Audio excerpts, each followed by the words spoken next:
Greetings, Ohio Valley. This is Dan Lima with OSU Extension from Belmont County. And this is Karen Cox from WVU Extension in Ohio County. Thanks for tuning in to Extension Calling, your source for research-based information for the farm, garden, and home.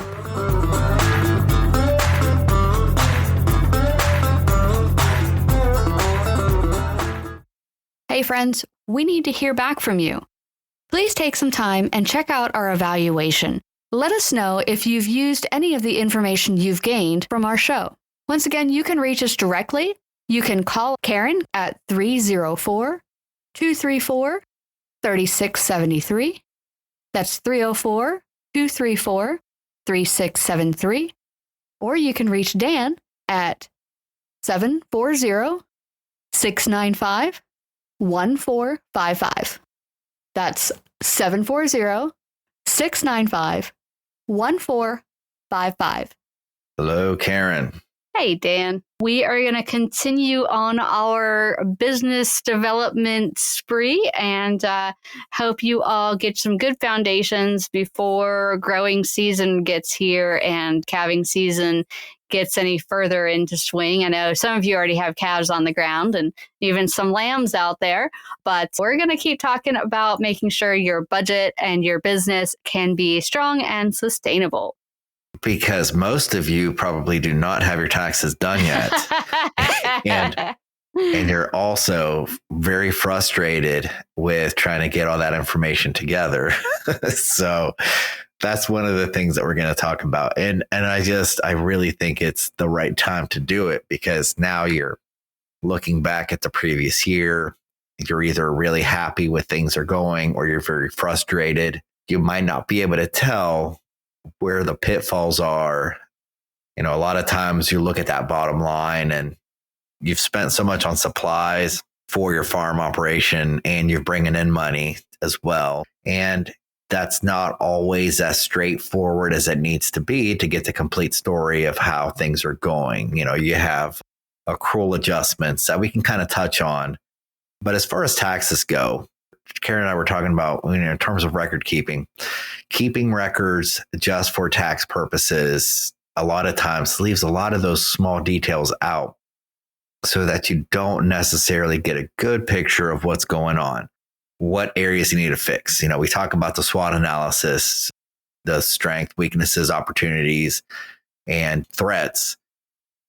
And a lot of times, if you're just kind of keeping track of how much you spent on the farm that year and how much you've brought in, and you're trying to figure out whether to buy machinery this year, next year, a lot of times those big costs that we look at, even labor, the value that we put in our labor, machinery depreciation, it's hard to tell how much of a profit we actually were and if it is sustainable. So we're going to talk about record keeping in different levels. And I think it's nice to talk about it, because then you can kind of start thinking about your own operation and you're starting to realize how many different levels you have. What are the ones that are working really well? What are the ones you need to work on? So what Karen was talking about, redoing the SWOT analysis over and over again, that's going to become a lot more clear the more you sit down and budget things, whether you're doing like a paid program like Quicken, whether you just have an Excel sheet. The more details you can put in there, the better the picture is going to be. And the hope is at some point it's enjoyable. You're able to see on paper what's happening, and it's easier to project things when it's right in front of your face. Right. And when you're talking about record keeping, especially when it comes to your expenditures and your profits, right? It's like, what is your actual profit? Did you make a profit last year, or did you just sell a lot of product and not make a profit? And so we're going to talk a little bit about this record keeping from the perspective of controlling your financial risk.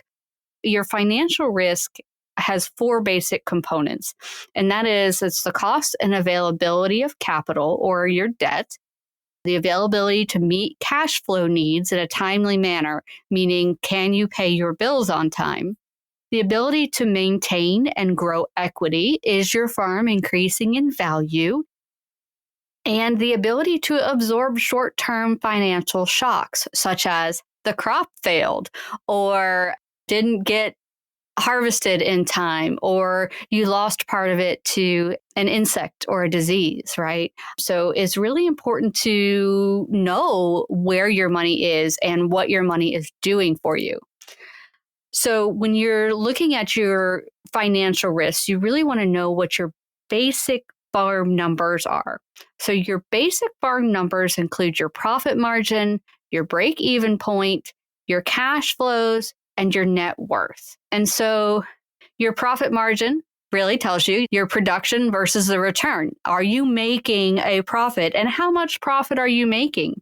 Now, when you get into some really good record keeping strategies, then you can actually figure out which of your products is gaining you a greater profit margin and which of your products is getting you a negative profit margin, meaning you're losing money on them. And maybe that's not something you should grow next year, or you should change how you're producing it, how you're selling it.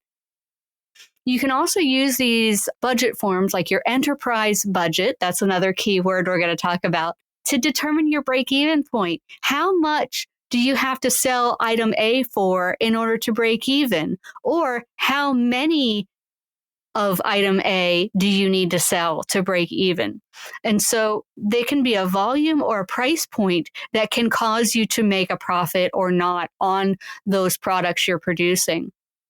And then, of course, making sure your cash flow is there so that you can buy your seeds and pay your bills and things like that, but also recognizing the impact of net worth. Is your debt increasing or decreasing? Is the value of your farm increasing or your business increasing or decreasing? And those are things that we'll talk a little bit about, but we're really going to focus on budgeting and keeping track of your expenses and your sales. It gets so complicated, Karen. But it's really important to at least make an attempt or at least improve on what we have. Right. You don't know if you're not keeping track, right? Exactly. So there's income. So things like sale of livestock, sale of produce, sale of grains. And there are expenses, cost of fertilizer, cost of lime, cost of feed. There's assets that you're talking about, those like capital purchases, land as an example of one. Accounts payable. There are hedge accounts that we can talk about, but let's kind of go into some examples here. And these examples are going to be the different levels for different types of agricultural enterprises. So there's different levels of record keeping that we can discuss. So if we have an example of agronomy, so row crops. For the IRS tax return, we might keep track of fertilizer, we might keep track of lime, and then you're going to have your expenses that year, and you're going to have your profits for that year, the return. If you want to get a little bit more in detail, and this will be very important for decision making, that, well, not just are we keeping track of how much we spent on fertilizer, but let's keep track of what type of fertilizer we're spending it on. So nitrogen, for example, how much urea did we purchase? How much DAP did we purchase for, if we're talking about maybe amending with phosphorus? And how much potash did we purchase? So all those three are fertilizer. We can clump them together or we can keep them separate. Now that's important because if you're looking at what nutrient requirements are needed, that's a very valuable thing to know because they're going to cost differently. And when you're just looking at nitrogen alone, you're going to have a different nitrogen unit cost for like in DAP versus urea, for example, and ammonium sulfate versus urea, for example. So knowing what those costs are will help you make good decisions on which ones you need, which ones are working better. But if you're doing an enterprise analysis, at some point, you're looking at urea on wheat specifically. You're looking at UAN 28 on corn. You're looking at DAP on wheat. You're looking at potash on soybeans. And you're trying to see what the return ratio is per unit that you're putting in. And that's really where you're going to start figuring out what aspects of your enterprise is really gaining money. So you're really looking at the types of fertilizer versus what you're using it on. But for the IRS tax return, all they care is fertilizer costs. And that's is enough for a tax return, but that's not necessarily enough for figuring out where you're losing money and where you're gaining money in your operation. If we're looking at another example, such as livestock, the IRS might be just looking at feed costs. But when you're trying to figure out what's working, you're looking at shelled corn versus whole corn, starter pellets, whether you're getting supplemental pellets, complete nutrition versus supplemental nutrition, whether you're just focused on crude protein. And that all has different costs, and that all has different potentials of gain. Those will all affect the rate of gain of different animals, and they all cost different amounts of money. So when you're really delving into it, another level would be feeding corn to use and what that return is, that rate of gain, the cost of feed. Corn on market lambs, corn on replacement ewes, and supplemental pellets on replacement ewes. So now you're trying to figure out which one's giving me the best return. Are my lambs going to market? Are they replacement ewes? How much input am I putting in versus how much is coming out in the end? And after a few years, you'll start to realize, how much should I feed my replacement ewes versus my market lambs? Those go into market directly. Another one on produce, for instance, for the IRS tax return, you might just want to focus on produce sales. When you're trying to make a decision, you might be looking at tomatoes versus sweet corn versus green beans. When you're going a little bit deeper and you're really trying to figure out what's working, the tomatoes could be working, but let's say you have different marketing strategies for your tomatoes. One, you're doing a farmer's market.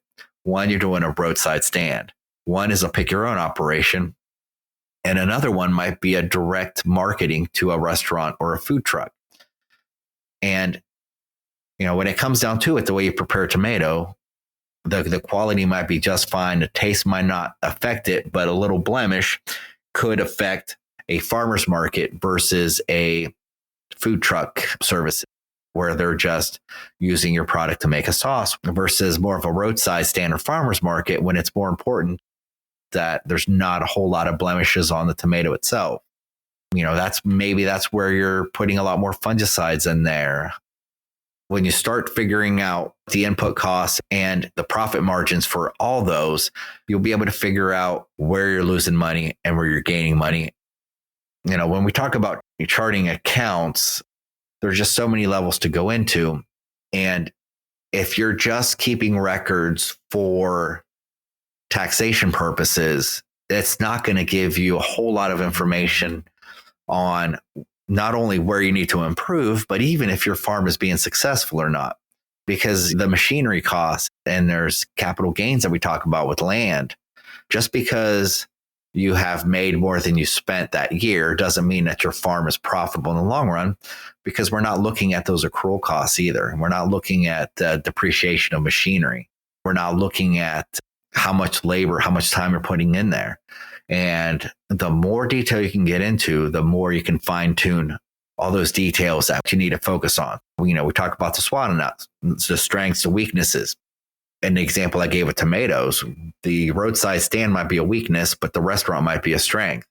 So maybe you can kind of figure out the best way to market certain types of tomatoes. Maybe there's the potential to expand in a strength and the ability to withdraw from a weakness. And thus your profits will go up, as an example. Right. So there's two ways to increase your profits on a farm. Well, this goes for any business too. There's one, increase what you're selling it for. And two, decrease what it costs you to produce it. And if you're not keeping track of how much it costs you to produce the item, then you can't adjust A, what your profit's going to be, or B, what inputs you can remove. And so, for instance, if you're looking at, let's say, a broccoli crop, you want to consider your seed costs. Is there a time in the greenhouse that it's taking up space on a bench? Are there hours that you put into getting the seeds to grow and tending those young plants, or putting them out in the field? How much time and labor does it cost to put those started plants out into the field? And then how much time does it take you to harvest and pack that item? that broccoli? Do you have to wash it? Are you icing it? Or are you just taking it straight to market? How much time are you putting into that harvest and post-harvest activity? And then, think about, what does it take to package it? How much travel time does it take you to get to your sale location? So if you are dropping it all off at a restaurant or something like that, that's one trip. If you are driving to a farmer's market and spending 8 hours selling it there, don't forget to include the time to set up your booth, stand at your booth, and tear down your booth when you're looking at the amount of profit that you make on that day. So every time you spend time, you are not spending time doing something else. And so if you are spending a few hours at a farmer's market, that's a few hours that you're not spending on the farm doing something else. And so everything has an opportunity cost, but you don't know what that opportunity cost is until you start keeping track of it. And so you really want to know if your profit is there and what you are making a profit on. And an enterprise budget is a great way to do that even before you start selling an item, because you can get ideas of how much does the seed cost? How much fertilizer are you going to need to produce this crop? You also want to think about your cash flow when it comes to those things, because one is applied at the end of the season after you've just sold a lot of stuff and you might be a little flush. And the other one is right in the middle of season when you're spending money on all sorts of stuff. So even if it's affordable in the off season, it might not be affordable in season. So then you're taking on debt, and then there's a price associated with that debt to buy that fertilizer. And so you have to think about, okay, can I adjust my cash flow a little bit, save a little bit in the fall to be able to spend in June, July when I'm applying my nitrogen so that I don't have to get that debt expense and pay interest on it? How can you readjust that cash flow so that you can have the cash on hand to buy the things that you need for production? And one of the things I want to emphasize is that farms can go broke, but have cash for several years. And we find this because you could be building accounts payable. So those charges that you make, those invoices that haven't been paid yet, for instance. Another one is maybe you're selling assets. Maybe you're selling machinery. You're selling land. You're selling buildings. You could be selling cows to keep up with profits. And because all you're looking at is what's coming in and what's going out, the accrual expenditures is what we call them. Those things that they have a value, but that value isn't necessarily money coming in and money going out. So you're not replacing capital assets as they wear out. So as equipment breaks down, you're not replacing them. You're not adjusting your profits based on the loss of depreciation of that equipment. A way you can think about that isn't financial is if you think about a hay field that you continually harvest hay off of, but you never fertilize.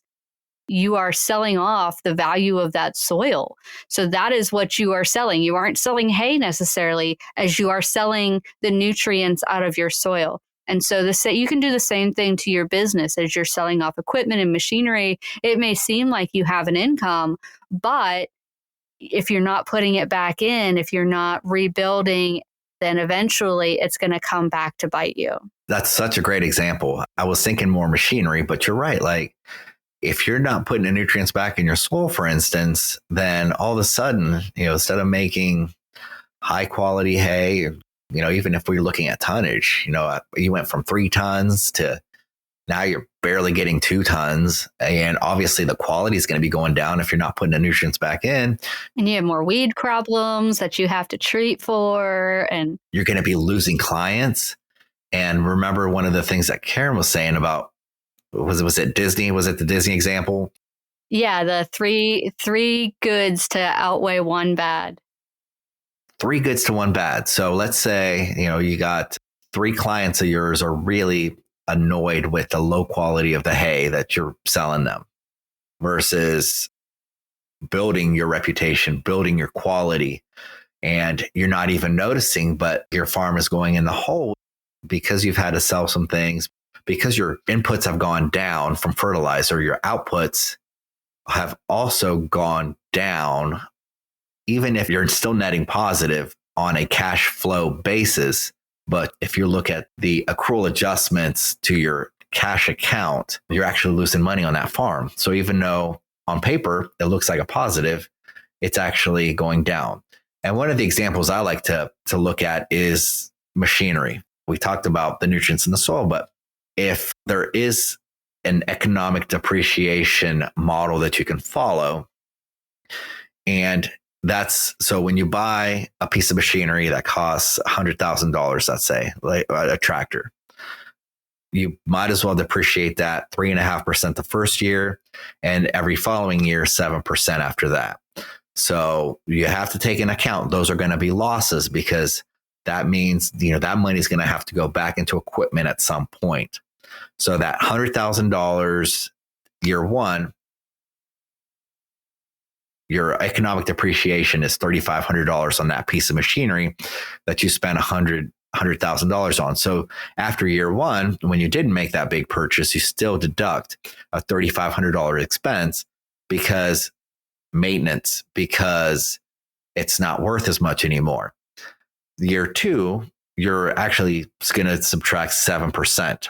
And this is just a way to do things without looking at trends and auctions. And it's so hard to do that when you're trying to budget trends on a year per year basis. So this model was developed so that you don't find yourself running the farm into the ground, but still making a profit. And then you're going to get to the point where you just aren't able to farm, and to be able to dig yourself out of it is just too hard. At that point, you're not focusing on what you should be focusing on. And maybe you've just dug yourself in a hole that you can't get out of because you haven't taken that machine. That's a really good point. And you have building depreciation too. As buildings get older, they require more and more maintenance and repair. And you have that roof that's going to have to be replaced in a certain number of years. So you have to consider the long-term expenses associated with producing something. And a lot of times when we start looking at our income statements for our business, you don't think about those big things. You don't think about the building. You don't think about the wood that was used to make the raised beds. You don't think about the row cover and the irrigation tubing. Unless you're buying it every year, that stuff kind of floats out to the nothing, right? But there are things that you really want to keep track of. And from some basic components of an enterprise budget, you want to make sure you're asking or answering a couple of key questions. So you want to know what your production goal is. You want to know what your expected market price is. You want to know what your gross receipts are. How much did you make at the market that day? How much did you sell that product for? What are the required inputs and associated costs? And that's where you get into that tricky stuff like, well, you had to build a raised bed, you have to have a barn and things like that. And labor too. That is a big associated cost that people ignore, especially the person doing the work. They usually discount their own labor the most. If they hire someone, they can write that number down, but they don't count what it costs them. But you also want to talk about your estimated net return, figure out your break-even price and your break-even output, and then how much acreage do you need to meet that income goal. And you can ask all of these questions before you even put a shovel in the ground or purchase the property. Are you going to be able to meet the income goals, to be able to maintain that property, to be able to pay your bills? These are all things that you can do before even getting started. So when you're looking out there, you're like, okay, they have talked about 400,000 different terms that I have no idea what any of them means, and I'm feeling very overwhelmed. There are a lot of publications out there, but if you guys or gals are spreadsheet people, if you're out there and you just want someone to tell you exactly what to keep records on and give you some estimate prices on what to look at so that you can have a framework to start from, there are hundreds of different sample enterprise budgets out there on whatever you can think of, whether you have goats or lettuces. You can find an enterprise budget sample out there that can help you figure out what expenses you should be recording and give you an idea of how to calculate that break-even price and that break-even output so that you know you're at least not going into debt with this product. Now, there are things like if you go to the grocery store, they have milk is on sale for $1.49 a half a gallon or whatever. But they have what they call loss leaders, meaning they know that they're going to lose money on this highly advertised product. They are selling it for less than they bought it for. But they are selling it at that price to get you into the store, because once you're there, you're also going to pick up some ice cream and some sausage and some bread and some lettuce and some. And so that's where they make back that money, because they pull you in the door with those loss leaders, those super sale prices, but then they make their money back on the other items you're going to buy because you're there. So if you have a loss leader at your farmer's market stand, you're losing money on this one product, make sure what you're making on the other products is going to make up for what you've lost. And the only way you're going to know that is if you keep track of your expenses, you keep track of your sales, and you determine what your break-even prices are and know whether or not you have met them. How fun is that? No, it can be overwhelming, but we're here to help. There are CPAs out there to help. Oh, I'm so glad you said that. Right. In fact, we're not accountants either. Yeah. So, we're kind of going over this stuff, and it's one thing to put it on your radar. It's another thing to give actual monetary advice on production. Having those records will help you decide where to focus on. Having a qualified person like a CPA give you direct advice on what you should do. They're qualified for that. And we're just trying to get you there so that you reach that level. And, you're not just doing cash accounting, but you're actually doing accrual accounting, where you're actually seeing the trends that aren't visible in the income and expenses year to year, so that you can figure out whether the trend is going positive or negative, even though the cash flow might mislead you. Thanks for listening to Extension Calling. This show is a collaboration between OSU Belmont County Extension Educator Dan Lima and WVU Ohio County Extension Agent Karen Cox. If you'd like a transcript of this show, contact us at the office.